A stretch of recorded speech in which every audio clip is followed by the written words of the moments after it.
Hello my dear students, welcome to my YouTube channel. और बच्चे, आज हम करेंगे कक्षा 9 की हिंदी की वर्कशीट नंबर कार्यपत्रक नंबर 44 जो आपको मिलेगा 14 अक्टूबर को। ठीक है, इसके अंदर हम अपनी कविता जो कि बच्चे काम पर जा रहे हैं जिसका शीर्षक है उसका भाग 2 करने वाले हैं। ठीक है, इसमें देखिए पिछले कार्यपत्रक संख्या 41 के अंदर 41 के अंदर हमने जाना कि कवि राजेश जोशी जी बाल मजदूरों को सुबह भीषण ठंड एवं कोहरे के बीच अपने अपने काम पर जाते देखते हैं, जिससे उनके मन में कई तरह के सवाल उठने लगते हैं। उनको यह समझ नहीं आ रहा कि क्यों ये बच्चे अपने मन को मारकर इतनी सुबह सुबह ठंड में काम पर जाने के लिए विवश हैं।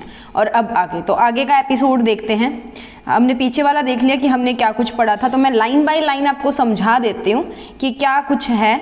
क्या अंतरिक्ष में गिर गई है सारी गेंदें। तो वो अब गेंदों का मतलब क्या होता है कि क्या खेलने के लिए, गिर गई का मतलब क्या खेलने के लिए सारी गेंदें जो है वो खत्म हो चुकी हैं, आकाश में चली गई हैं सारी, मतलब एक बार फेंका तो वो वापस ही नहीं आई। क्या दीमक ने खा लिया कि क्या बच्चों के पढ़ने के लिए जो किताबें हैं वो भी नहीं बची।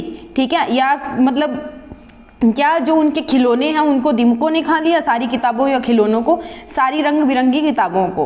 क्या अंतरिक्ष में गिर गई सारी गेंदें, यानी कि सारी गेंदें अंतरिक्ष में चली गई, आकाश में चली गई और वापस ही नहीं आई।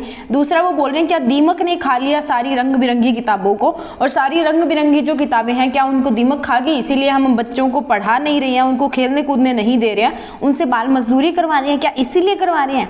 क्या काले पहाड़ के नीचे दब गए सारे खिलौने, कि क्या सारे खिलौने किसी काले पहाड़ के नीचे दब गए। अब यहाँ पे जो ये काला पहाड़ है ना बच्चे, ये बाल मजदूरी को दिया गया है। काले पहाड़ से उसकी तुलना की है कि उसके नीचे दब चुके खिलौने बच्चे खेल नहीं सकते हैं क्योंकि उन्हें काम पर जाना होता है।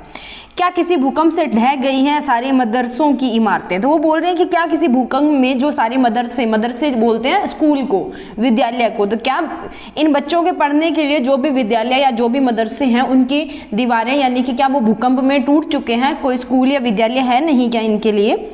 क्या सारे मैदान, सारे बगीचे और घरों के आंगन खत्म हो गए एकाएक। तो क्या कि सारे मैदान जहाँ पर बच्चे खेलते थे, सारे बगीचे जहाँ पर बच्चे टहला करते थे, सारे घरों के आंगन, सब कुछ क्या समाप्त हो चुका है। ठीक है, जो इन बच्चों के पास अब कुछ नहीं बचा है, इसीलिए सुबह सुबह काम पर जा रहे हैं। तो क्या ये इसीलिए सुबह सुबह काम के ऊपर जा रहे हैं। ठीक है, तो उन्होंने बताया कि इन बच्चों को ना तो हम पढ़ा रहे हैं, तो मतलब किताबों का दीमक से खा जाने का मतलब हम उनको पढ़ा नहीं रहे हैं। सारी गेंदें अंतरिक्ष में जली गई मतलब उनको खेलने के लिए भी कुछ नहीं है, और सारे जो है खिलौने काला पहाड़ बाल मजदूरी को यहाँ पे कहा गया कि उसके नीचे दब गई है। ठीक है, उसके बाद में इसके इजी से क्वेश्चन है। टोटल हमारे पास 4 क्वेश्चंस हैं, उनके बारे में हम जो है वो देख लेते हैं एक एक करके कि क्या कुछ हमें इन क्वेश्चंस के अंदर पूछा है, और साथ ही साथ समझ लेते हैं इनको। तो स्टार्ट करते हैं बेटा पहले क्वेश्चन से। कविता पंक्तियों में बच्चों के लिए क्या क्या समाप्त हो गया। तो कविता पंक्तियों में बच्चों के लिए सारे खिलौने, सारी किताबें, खेलने की जगह सब खत्म हो गए हैं। आपके विचार में क्या सभी बच्चों को शिक्षा और खेल कूद के समान अवसर प्राप्त है। कैसे, लिखिए। नहीं, मेरे मतानुसार सभी बच्चों को शिक्षा और खेल कूद के समान अवसर प्राप्त नहीं है।